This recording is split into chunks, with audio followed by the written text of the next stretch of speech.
This video is for informational and educational purposes only and does not constitute legal advice. All individuals mentioned are presumed innocent until proven guilty. The analysis reflects legal commentary based on publicly available information at the time of the publication. The 255 million scandal, Magashule versus the state. A case about power, money, and betrayal. This is not just another corruption case. This is a trial about power, money, and betrayal. Because while thousands of families in the Free State were living under dangerous asbestos roof, millions of rands were allegedly flowing somewhere else, not into homes, not into safety, but into luxury properties, expensive vehicles, and private accounts. Now, 17 accused stand in the Free State High Court, among them a former premier, powerful government official, and connected businessman, all accused of being part of the 255 million corruption scheme. But here is a twist. The courtroom battle unfolds right now is not about what happened, not yet. It's about whether the state can even prove it. The courtroom, where everything is about control.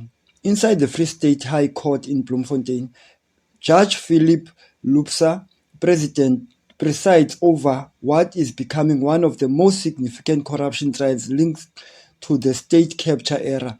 From the very beginning, the judge has made his position clear.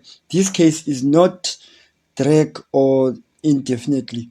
He's warning that the trial will not be allowed to run from the next 10 years. What was just a commitment.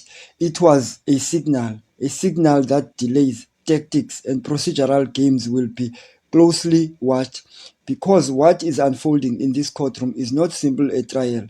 It's a legal battlefield where every move matters before the single witness is even called. The state case, a project that never delivered.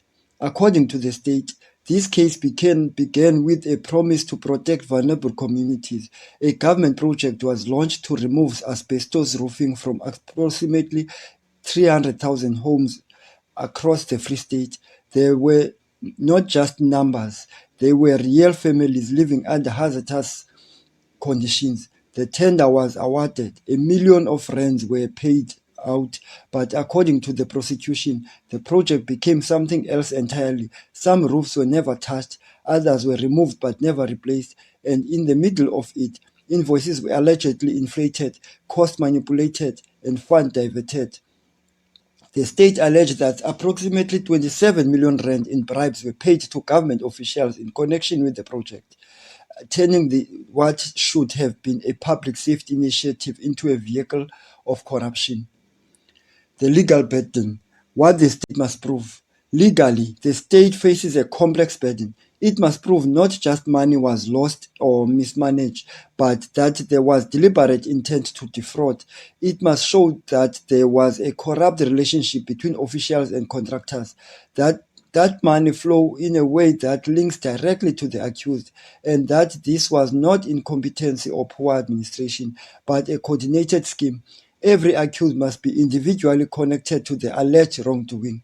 Suspicions is not enough. Political association is not enough. The state must build a chain of evidence that holds up under cross-examination. The defense strategy: attack the foundation. But the defense has taken a very different approach. They are not rushing to prove innocence. Instead, they are attacking the foundation of the case itself. Their argument is that there is no coordinated corruption scheme, no criminal intent, and that what the state is presenting as corruption is, in fact, administrative failure. They claim this prosecution is politically motivated and attempt to turn government issue into a criminal charges. And strategically, they are focusing on something far more dangerous to the state than denial. They are trying to weaken the state case before it even proper begins. The first battle, the Kolota extradition fight, one of the first major legal battles entered around Ms. Kolota, the former personal assistant to Ace Magashule. Her extradition from the United States became a critical issue. The defense argued that the extradition was unlawful and that this should invalidate the prosecution against her. This was not a minor technical argument. It was a direct attempt to collapse part of the case. If successful, it could have created a ripple effect on all across the trial. Legal analysis. Why the court said no, but the court rejected this argument. It ruled that even if the extradition process was flawed, this does not automatically invalidate the prosecution. In legal terms, procedural irregularities do not necessarily destroy the state's case. This was a significant victory for the prosecution and a clear message that the trial would proceed. The main war, the state capture evidence fight. However, the most important battle in this trial is still unfolding. It is a fight whether the evidence from the State Capture Commission can be used in the court. The defense argued that under the Constitutional Commission Act, testimony given at a commission of inquiry is not admissible in a criminal proceedings. If this argument succeeds, the state could lose a powerful part of its evidence. This is not just a technical dispute. This is the case within the case. Legal analysis. Why this could decide everything. From a legal perspective, this issue is critical. Without commission evidence, the state will have to rely heavily on documents, financial records, and witness testimony built independently of the commission. With it, the prosecution gains a structured narrative that has already been explored in depth. This is why the defense is pushing so strongly on this point. They are not just challenging the evidence, they are trying to reshape the battlefield in their favor before the trial truly begins. The money trial, assets that tell a story. At the same time, another development in quiet strengthening the state's position. Asset forfeiture. The court has already authorized the forfeiture of assets worth approximately 32 million rand, including luxury properties and high-end vehicles. This significant because asset forfeiture requires a legal threshold to be met. The court must be satisfied that there is a link between the asset and the alleged criminal activity. Legal analysis. What the court is signaling. While this is not a conviction, it does not indicate that the state case has enough substance to justify these measures. In court terms, this sends a message. It tells the defense that the court sees substance in the state case. It tells the public that this is not just an allegation. There is already movement toward the accountability.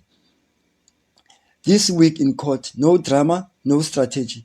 This week, all 7 accused returned to court, but there were no dramatic witnesses or explosive testimony. Instead, the court focused on legal argument, admissibility, challenges, and trial management.